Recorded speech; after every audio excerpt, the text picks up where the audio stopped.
Lanjutkan bahasan tentang neraka, teman-teman sekalian. Semoga Allah Subhanahu wa taala menyelamatkan kita dari tempat yang paling buruk yang Allah Subhanahu wa taala ciptakan.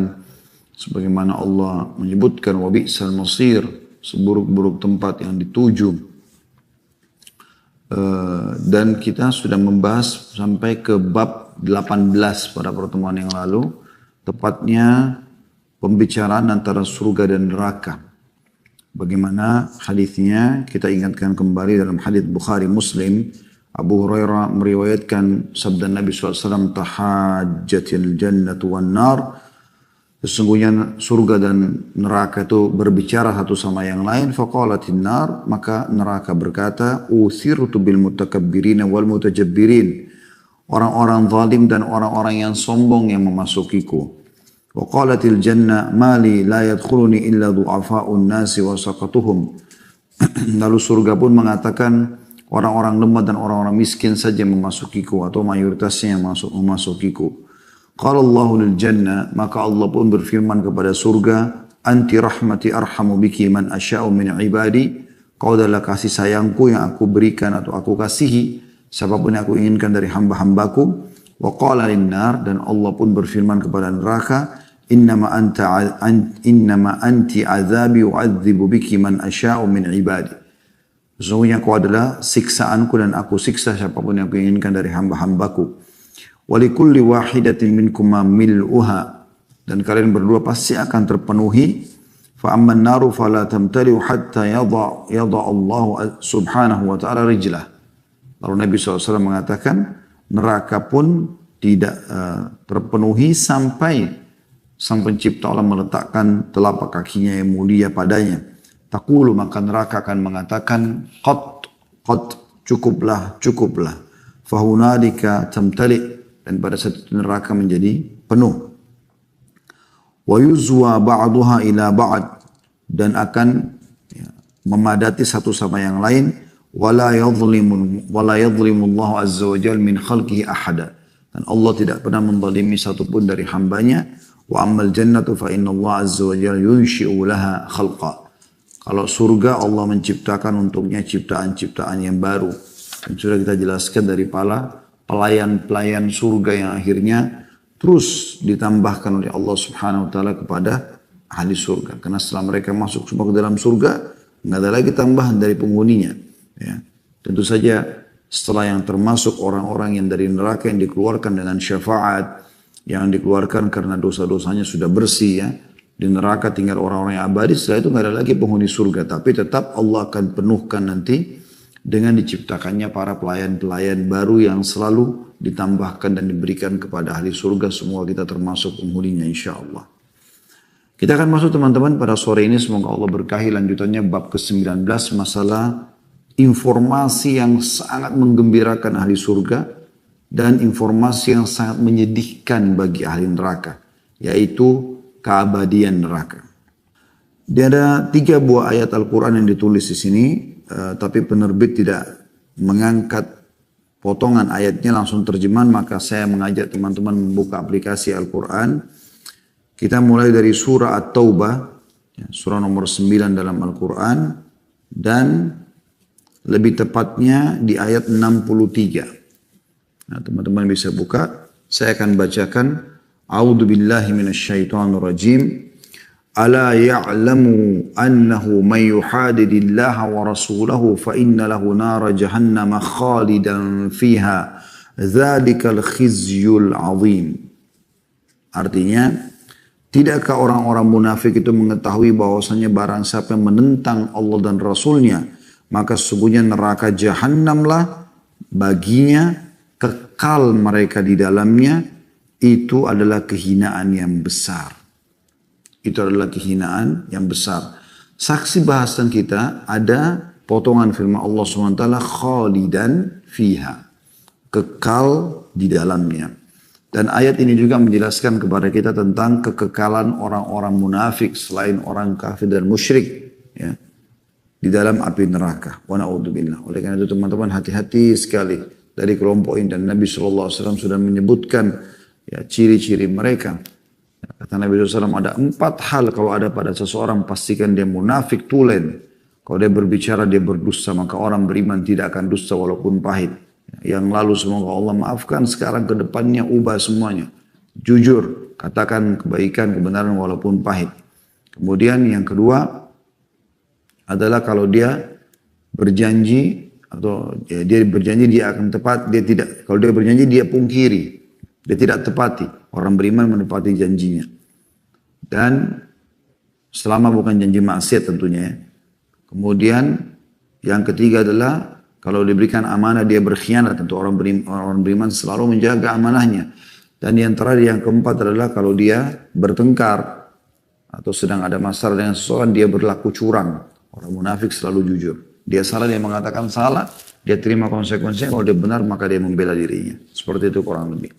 Nah ini kekekalan mereka dalam api neraka. Kemudian teman-teman sekalian yang kedua adalah surah An-Nahl. Surah nomor 16 dalam Al-Quran. Dan ayatnya adalah ayat 29. Bisa dibuka An-Nahl surah nomor surah nomor 16 maaf. Tentang lebah ya. Ayat 29. Bunyinya a'udzubillahi minasyaitonirrajim. Fadkhulu abwaba jahannam khalidina fiha falabi'sa mathwal mutakabbirin. Yang artinya masukilah pintu-pintu neraka itu. Kamu kekal di dalamnya maka amat buruklah tempat orang-orang yang menyombongkan diri. Tentu ini teman-teman sekalian Allah subhanahu wa ta'ala gambarkan bagi orang-orang kafir ya, yang memang mereka memungkiri hukum-hukum Allah subhanahu wa ta'ala atau menerima sebagian dan menolak sebagian. Kalau anda mau kenal mereka yang disebutkan dalam surah An-Nahl ayat 29 disebutkan dari ayat 27-nya ya. Coba kita lihat dari ayat 27 sama 28 biar anda faham siapa yang Allah bahasakan di sini mereka akan masuk neraka dan kekal di dalamnya. Saya bacakan dari ayat 27-nya. A'udzu billahi minasyaitonir rajim. Tsumma yaumal qiyamati yukhzihim wa yaqulu ayna syuraka'i alladziina kuntum tusyakkuna fihim. Qala alladziina utul ilma innal khizya al-yawma was-su'a 'alal kafirin.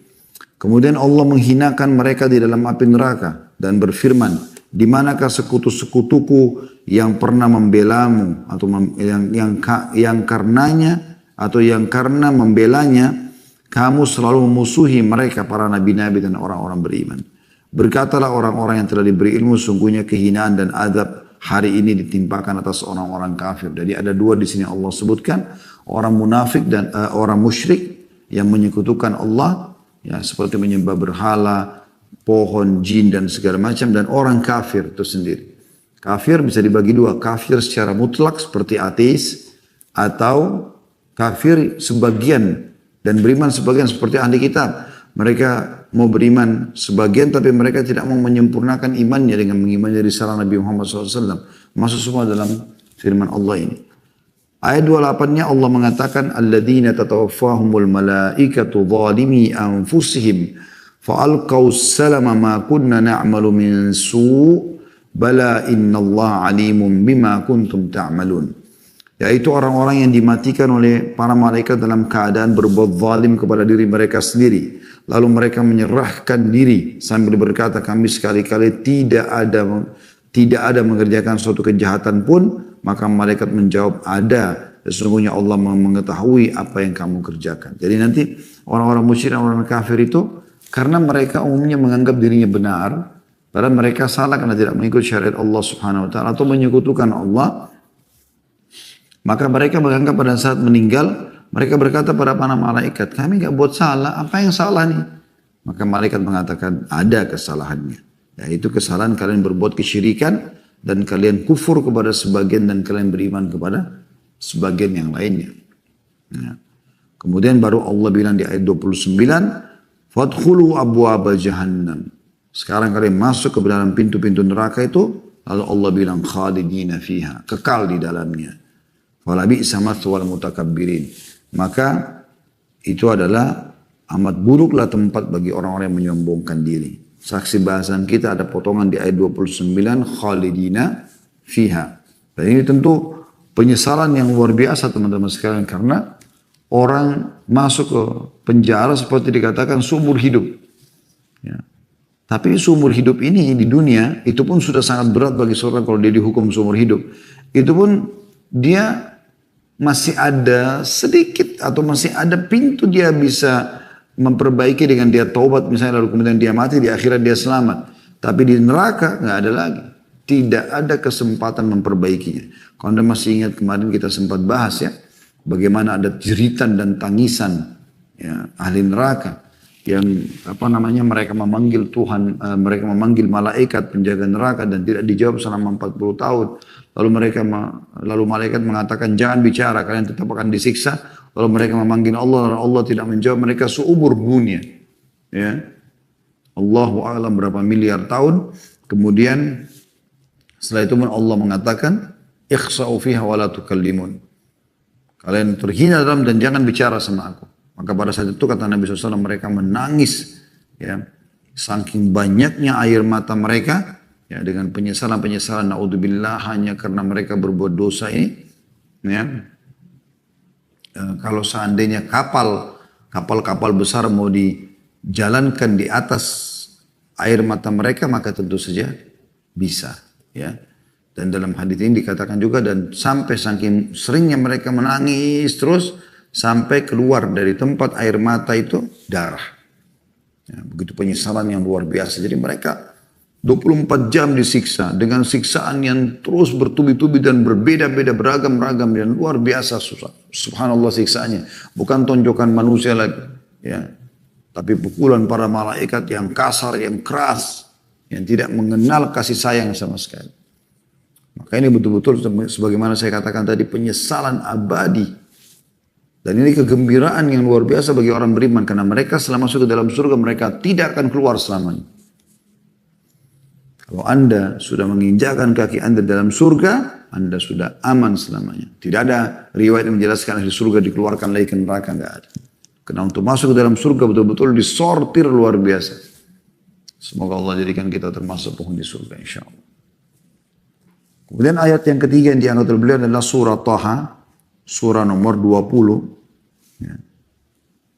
Ayat 74. A'udzu billahi minasyaitonir rajim. Innahu may ya'ti rabbahu mujriman fa inna lahu jahannama la yamutu fiha wa la yahya.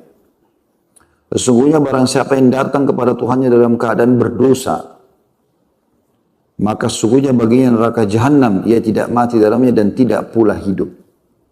Ini saya bilang tadi sebenarnya orang di neraka itu teman-teman, ayat ini menjelaskan mereka disiksa, terpotong-potong anggota tubuhnya, hangus, terbakar, rusak kulitnya, dagingnya, hangus, nggak mati. Tidak hidup, tidak mati dalam keadaan mereka tersiksa luar biasa. Ini kenapa semua? Hanya karena manipulasi data, hanya karena riba, hanya karena zina, hanya karena bohong, hanya karena memukul, hanya karena gunjing, hanya karena fitnah. Kenapa kalau Anda tidak lakukan semua itu? Gak buta mata kita kok kalau kita tidak melakukan gunjing atau fitnah. Gak terpotong tangan kita kalau misalnya kita tidak mencuri atau manipulasi data. Kenapa harus lakukan? Kenapa gak yang halal? Kenapa gak yang baik-baik saja? Ketiga ayat ini dikuatkan dengan hadis Nabi SAW dan ini lebih jelas lagi berincikan tentang ayat-ayat tadi, yaitu hadis Ibnu Umar radhiyallahu anhuma. Beliau meriwayatkan sabda Rasulullah SAW, "Idza sara ahlul jannati ila al-jannah wa sara ahlun nari ila an-nar, utiya bil maut hatta yuj'ala bainal jannati wan nar. Thumma yunadi munadin ya ahlal jannah, la mauta wa ya ahlan nari la mauta.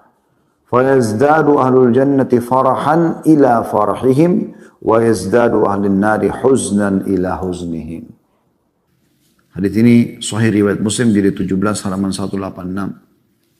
Renungi teman-teman hadis ini. Saya baca terjemahannya. Kata Nabi Muhammad SAW, manusia terbaik, manusia yang paling terpercaya di muka bumi ini, pemimpin anak Adam, utusan Allah untuk kita semua. Dan ini sudah 1400 tahun yang lalu hadis ini disebutkan dan terus akan dibacakan oleh orang-orang beriman kepada orang-orang beriman yang lainnya sampai hari kiamat nanti. Kata Nabi SAW, dan ini bocoran tentu untuk hari kiamat nanti. Kita sudah dapat bocorannya luar biasa.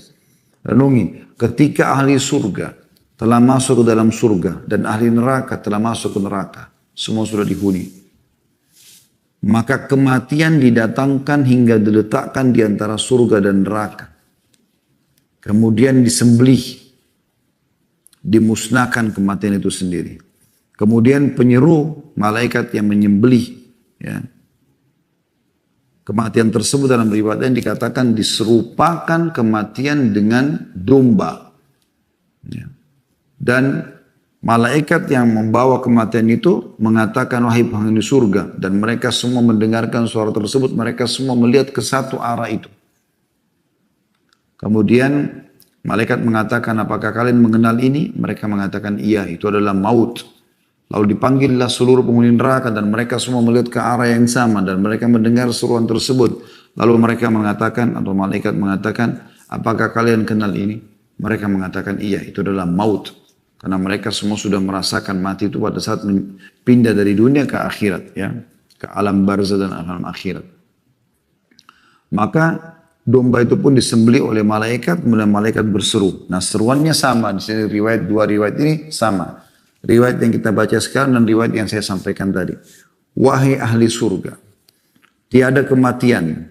Wahai ahli neraka, tiada kematian. Maksudnya mulai saat itu sudah tidak lagi kematian. Maka ahli surga semakin gembira dan ahli neraka semakin bersedih.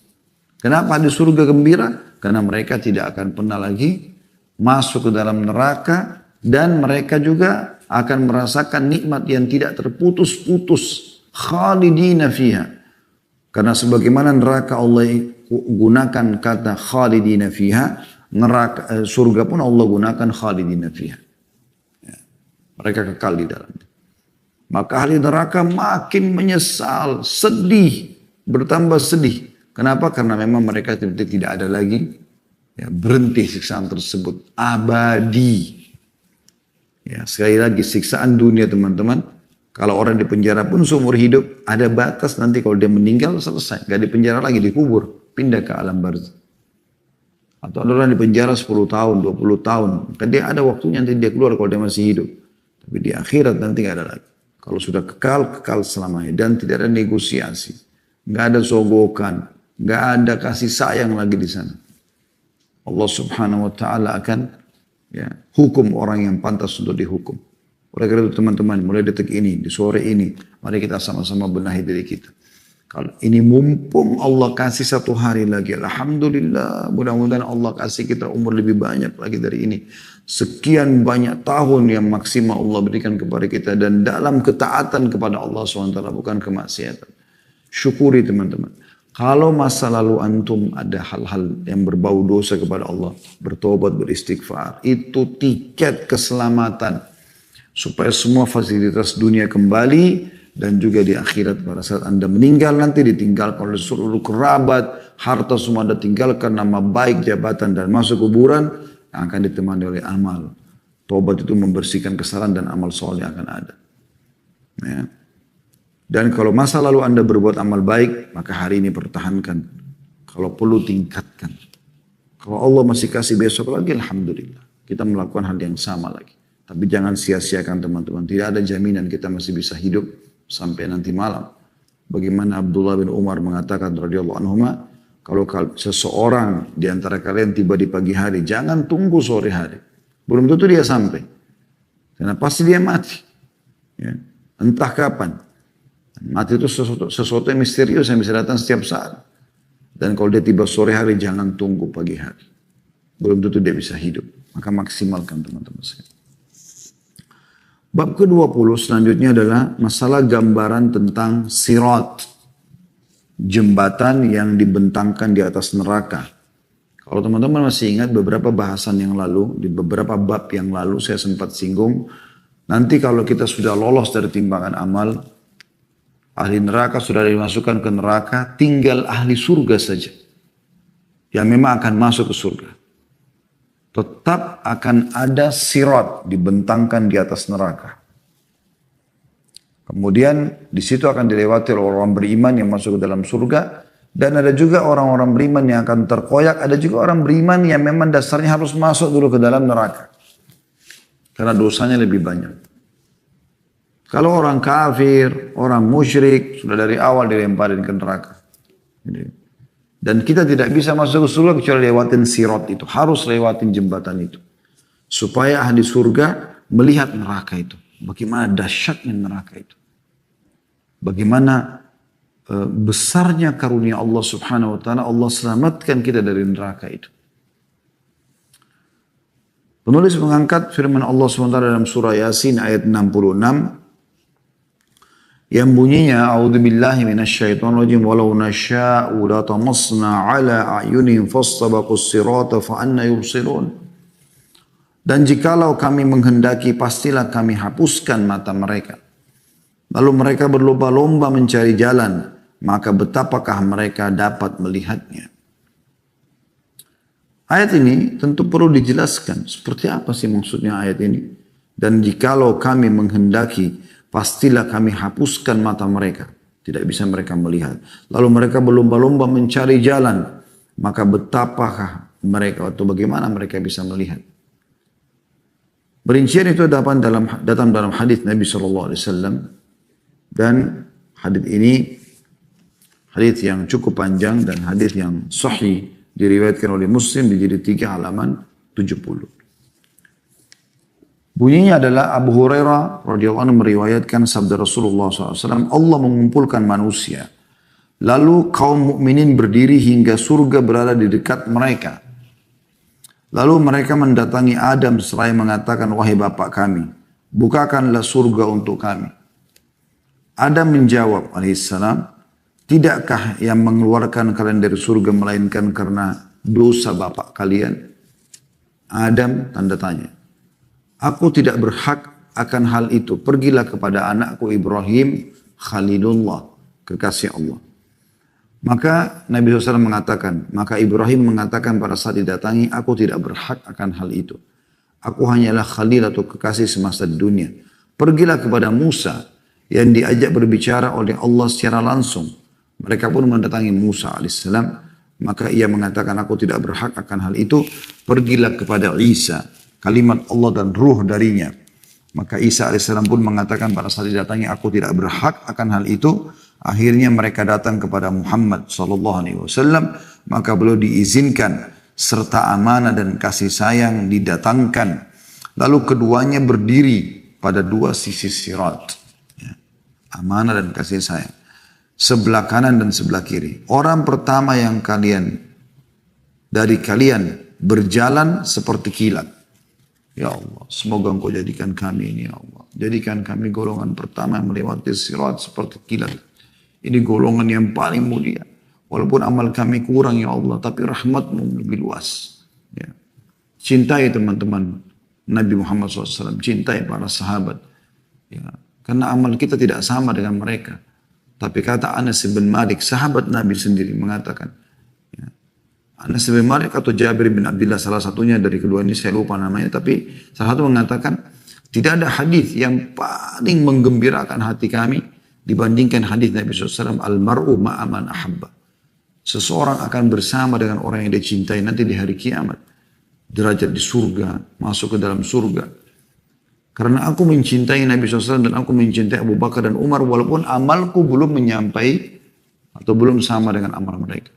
Itu sahabat Nabi berkata tentang sahabat Nabi yang lain dan tentang Nabi SAW. Bagaimana dengan kita? Lebih layak kita mengatakan kalimat itu teman-teman.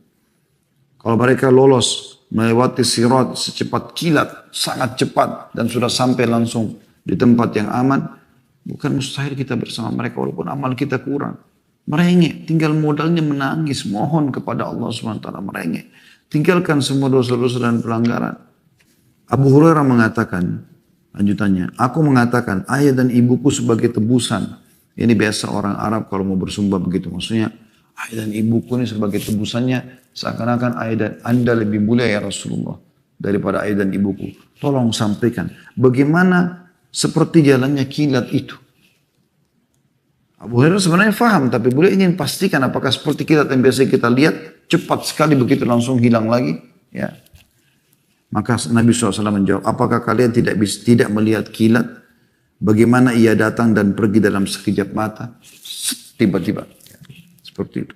Ya Allah, jadikan kami termasuk ini insya Allah. dan semua yang mengikuti acara kami ini, baik siaran ulang ataupun langsung. Allahumma amin. Kemudian yang kedua kata Nabi SAW, seperti burung yang terbang. Secepat-cepatnya burung tetap ada, tidak secepat kilat tentunya. Ini golongan yang kedua.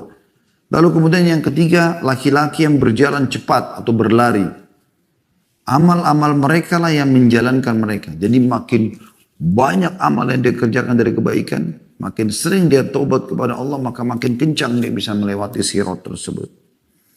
Sedangkan Nabi kalian, maksudnya Nabi SAW menggambarkan diri beliau, berdiri di atas sirat, seraya berucap, berdoa, wahai Rabb, selamatkanlah, selamatkanlah. Bagaimana cintanya beliau SAW terhadap kita umatnya. Hingga amal-amal hamba menjadi lemah. Ya.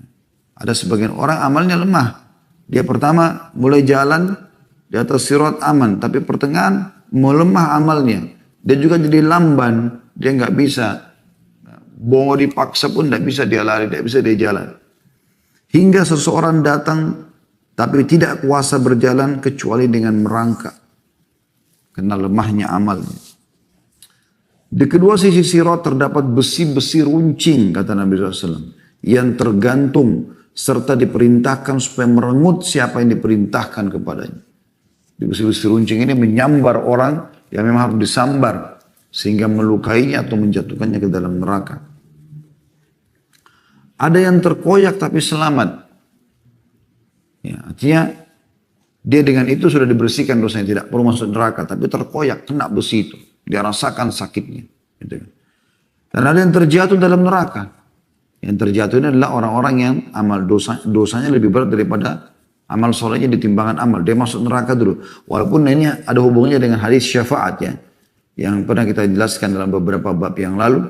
Nanti akan dikeluarkan dari neraka orang-orang yang dalam hatinya seperti biji sawi dari keimanan ya. La ilaha illallah, ada dikatakan dalam riwayat seperti dinar atau setengah dinar atau seperti biji sawi. Ya, ini semua akan dikeluarkan dari api neraka. Tapi dia masuk neraka dulu. Maka kita jangan jadi orang seperti ini. Kita dari awal masuk surga harusnya. Demi zat yang jiwa Abu Hurairah dalam genggamannya, maksudnya Abu Hurairah di sini bersumpah atas nama Allah. Sesungguhnya dasar neraka jahanam itu sedalam 70 musim. Ya, maksudnya Abu Hurairah telah mendengarkan dari Nabi SAW. Nabi menyampaikan kalau neraka dalamnya 70 tahun.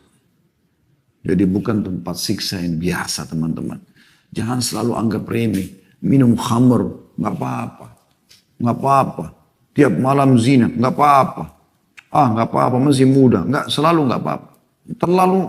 Terlalu bodoh dengan nggak apa-apanya baru siap dibakar di neraka. Ini kebodohan. Kenapa harus dibakar di neraka? Kenapa nggak nikah? Kenapa nggak tidur dengan pasangannya yang halal? Kenapa nggak minum susu, madu yang sehat?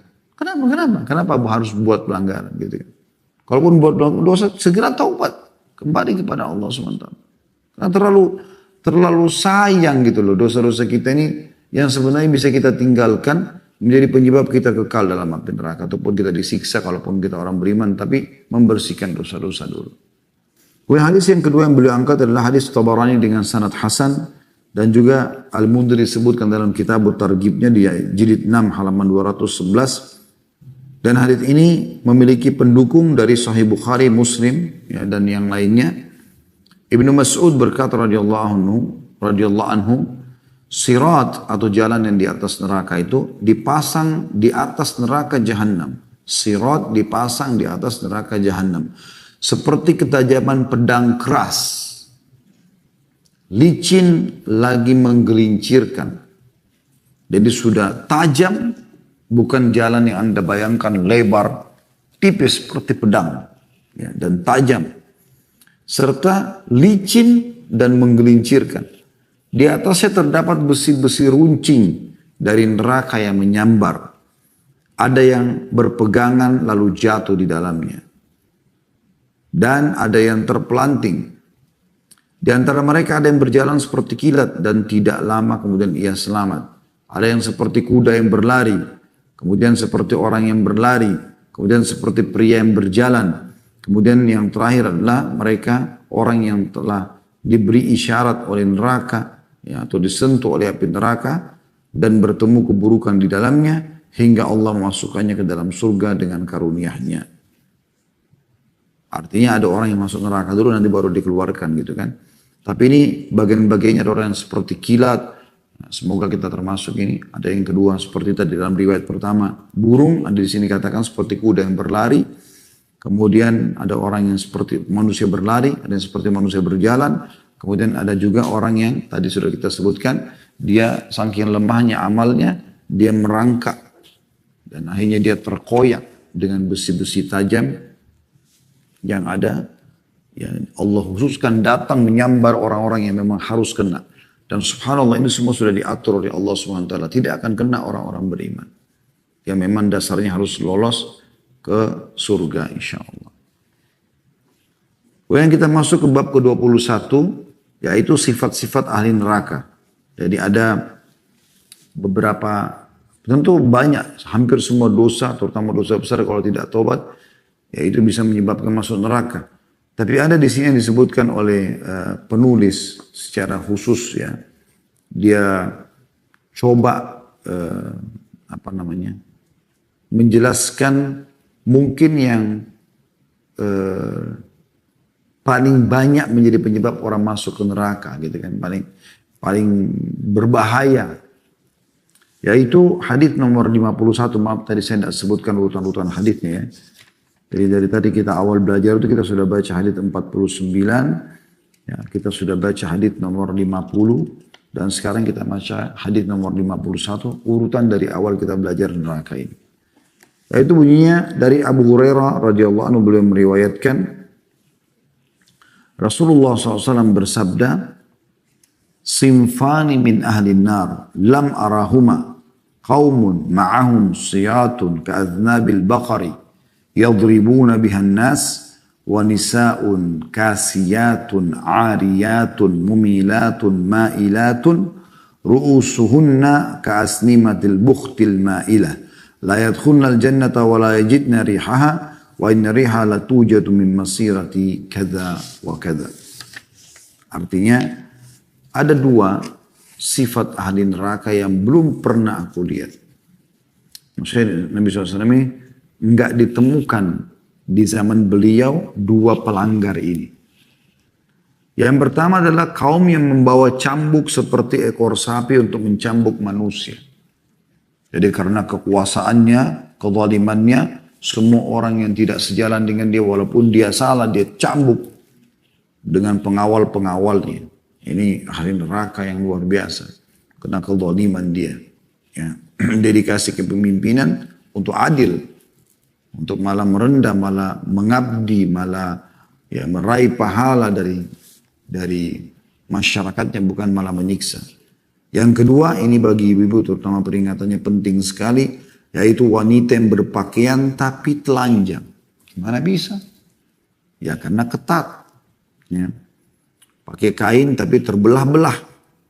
Sebagainya sengaja diperlihatkan untuk pamer, untuk mengundang syahwat. Condong dan mencondongkan. Terjemahan lain menggelincir dan menggelincirkan. Dia tergelincir dan menggelincirkan. Artinya ya dengan penampilannya seperti itu otomatis dia akan condong memang pada lawan jenisnya, dan lawan jenisnya akan condong kepada dia. Terbuka rapi perzinahan ya. Kepala mereka seperti punuk unta yang condong. Yang di blow yang tinggi atau pakai konde yang biasa begitu mereka lakukan. Sengaja rambutnya dibuat seperti punuk unta. Ya, artinya ini kiasannya jelas sekali ya. Maksudnya orang yang sengaja memang memperindah rambutnya, lalu kemudian sebentar di kanan kan, sebentar di kiri kan, semua tujuannya untuk menggoda lawan jenis. Kata Nabi SAW, mereka tidak masuk surga dan tidak akan mencium aromanya. Padahal aromanya benar-benar tercium dari jarak demikian dan demikian. Hadis ini riwayat Bukhari jadi 8 halaman 662 dan Muslim jadi 17 halaman 186. Dan ini teman-teman, terutama bagi muslimah, Anda pun muslim kalau mau mengikuti bisa. Ini sudah kami bedah 2 kali bahasanya. Pernah kita bedah di setiap hari Kamis ya. Hari Kamis jam 1 siang. itu kita membahas tentang 70 kekeliruan wanita, 70 kekeliruan wanita. Ini sudah kita bahas 70-70-nya, diantaranya tadi masalah tidak menutup aurat. Dan juga kita sudah menyinggung di bahasan kita yang sekarang tentang 40 hadis pilihan pembentukan karakter muslimah. Nah, di antaranya memang harus bagaimana menutup aurat dan mengetahui bahwasanya menutup aurat bagi muslimah itu adalah perintah Allah Subhanahu wa taala, itu yang pertama. Maka sebagai orang beriman kita mengamalkan karena perintah Allah, sebagaimana Anda mengerjakan sholat, Anda puasa, zakat dan seterusnya, semua itu sama dengan menutup aurat karena semua perintah. Dan juga sisi yang lain adalah supaya Anda tidak diganggu, karena Allah SWT mengatakan dalam Al-Quran tentang masalah hijab ini, dzalika adna alla yu'dzain. Salah satu tujuannya adalah supaya mereka tidak diganggu. Kalau perempuan pakai jilbab besar, pakai baju yang agak longgar, siapa yang mau ganggu dia? Kecuali memang penjahat benar ya. Apalagi kalau sudah sampai pakai cadar misalnya. Orang juga kalau mau ganggu dia, naudzubillah, atau orang mau perkosa dia, orang berpikir ini cantik atau enggak. Beda dengan orang kalau dasarnya pakai baju ketat, sobek-sobek, ya. Sana sini artinya kekurangan kain. Ya, mohon maaf saya bahasakan ini karena memang saya heran dengan itu. Padahal baju-baju itu bisa dipakai tapi dalam rumah dengan suami ya. Ini dipakai tempat umum. Sehingga ini betul-betul seperti hadis ini, dia condong dan mencondongkan. Ya. Dan dia tidak akan mencium bau surga. Ini godaannya banyak. Orang lihat pahanya tergoda, betisnya tergoda, lihat bokongnya tergoda, perutnya tergoda, dadanya tergoda, semua tergoda. Sementara perempuan itu besar sekali fitnahnya. Sampai kata Nabi SAW, kalau perempuan keluar, istashrafaha syaitan. Istashrafa itu artinya orang Arab menggambarkan seperti orang kalau melihat sesuatu yang penting dan jauh supaya dia bisa lihat, ditaruh tangannya, telapak tangannya di atas keningnya kan untuk melihat. Nah seperti itu. Syaitan kalau perempuan keluar digituin sama syaitan. Dilihat, ini target nih. Bagaimana dia kalau rusak semua masyarakat ini. Subhanallah, kalau perempuan mau berzina teman-teman sekalian, jarang sekali batal. Tapi kalau laki-laki yang mau zina perempuan nolak, kecil sekali kemudian terjadi. Kecuali terjadi pemerkosaan. Makanya perempuan kuncinya di situ. Kemudian hadis yang lain diangkat oleh beliau adalah hadis. Tadi itu hadis riwayat Muslim ya. Jilid 17 halaman 190. Yang tadi saya menyebutkan Bukhari. Bukhari di hadis setelahnya. Yaitu hadis nomor 52. Harits bin Wahab radhiyallahu anhu pernah mendengar Nabi SAW bersabda, maukah aku kabarkan kepada kalian tentang ahli surga? Maka mereka para sahabat mengatakan, tentu ya Rasulullah. Seakan-akan Nabi bilang, mau nggak menjadi penghuni surga? Dan ini ciri-cirinya mereka. Maka beliau pun mengatakan, setiap orang yang lemah lagi dilemahkan, yang seandainya ia bersumpah di hadapan Allah, niscaya dia mendengarkan sumpahnya. Ya. Artinya orang yang kadang-kadang dianggap remeh, karena miskin, fisiknya mungkin atau paras wajahnya dianggap kurang, tapi dia ahli ibadah. Azan selalu ke masjid, selalu baca Quran. Gak dikenal oleh orang-orang. Itu ahli surga. Ya. Bagaimana dia termasuk ahli surga. Kalau ada orang Masya Allah sudah tampan, sudah cantik, kemudian suka baca Quran, suka zikir, suka ibadah, itu luar biasa. Mendapatkan keutamaan yang luar biasa. Tapi Nabi SAW kasih gambaran. Jangan pernah anggap remeh orang hanya karena penampilannya. Karena bisa saja kata Nabi SAW, dia bersumpah atas Allah mengatakan, ya Allah hukum orang itu kita bisa dihukum. Ya, maka hati-hati. Jangan pernah anggap remeh orang. Bisa saja Anda anggap remeh dia, begitu Anda jarang dia doakan keburukan, mobil Anda bisa tabrakan. Karena dekatnya dengan Allah SWT. Kemudian kata Nabi SAW, maukah aku kabarkan kepada kalian tentang ahli neraka? Maka mereka menjawab, tentu. Para sahabat menjawab, ridwanullahi alaihim, tentu. Maka kata Nabi SAW, setiap orang yang bengis, kasar, lagi sombong. Bengis ini biasanya respon dia kepada orang. Diikuti dengan lototan mata, ayunan pukulan tangan, kaki, ya, dan sangat kejam. Bahasakan bengis begitu. Dia sampai membunuh orang pun dia tidak peduli. Darahnya orang tidak ada di depan mata dia. Bengis. Ini tidak disukai dalam Islam. Kita jihad saja teman-teman sekalian. Jihad saja. Nggak boleh kita rusak fisik orang.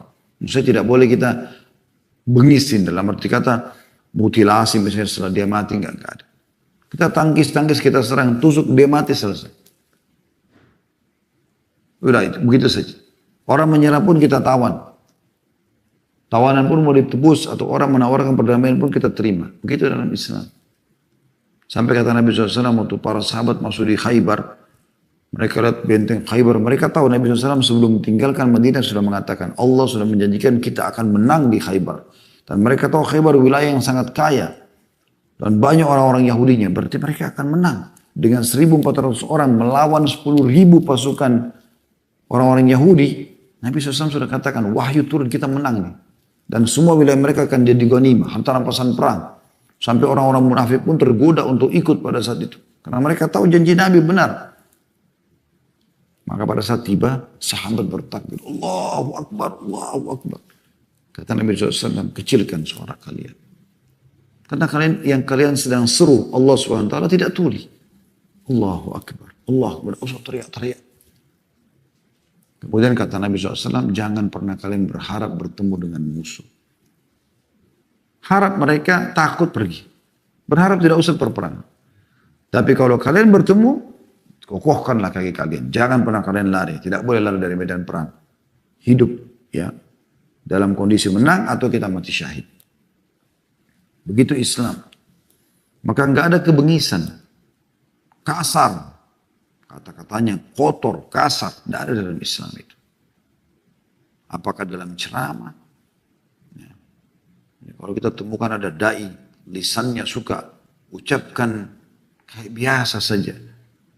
Hina orang, caci maki orang. Tanda tanya kedaiannya ini. Bagaimana bisa? Dia kan faham hadirin. Bahkan ahli neraka. Nggak boleh orang kasar. Nasihatin pun dengan cara yang benar. Gitu kan? Tegas boleh, kasar nggak boleh. Tegas boleh, ini nggak boleh, haram dalam Islam. Tapi kalau kasar, orang semua tahu kan bagaimana kasar itu dengan kata-katanya binatang lah, apalah segala macam. Kayaknya kurang tepat. Gitu. Makanya Nabi SAW diingatkan oleh Allah, walau kunta faddan ghalidhal qalbi lam faddu min hawlik. Hai Muhammad, kalau seandainya kau itu keras hatimu, kasar sikapmu, maka mereka akan lari semua dari sisimu. Tapi Nabi SAW Allah puji dalam surah Al-Qalam. Wa innaka la'ala khuluqin azim. Hai Muhammad, kau benar-benar punya sikap dan perilaku, karakter yang sangat luar biasa. Akhlak yang luar biasa. Nabi SAW lebih bersabar, lebih santun, lebih ramah.